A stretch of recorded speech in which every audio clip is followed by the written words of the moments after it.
রাকিব আর আয়শা দুজন দুজনকে অনেক ভালোবাসত। রাকিব ছিল অনেক শান্ত, লয়াল আর সিম্পল একটা ছেলে, কিন্তু আয়শা ছিল একটু কনফিউজড।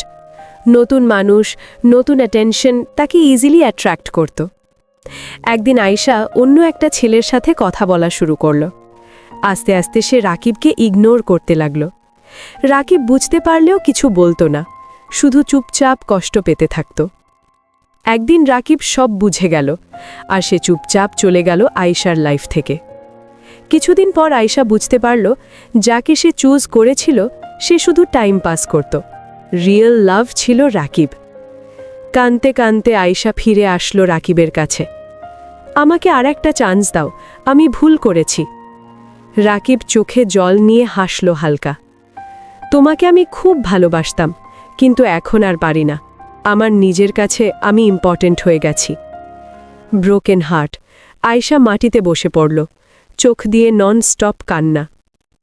রাকিব পিছু ফিরে চলে গেল, আর আয়শা বুঝতে পারল, সত্যি ভালোবাসা হারালে সেটা আর ফিরে পাওয়া যায় না।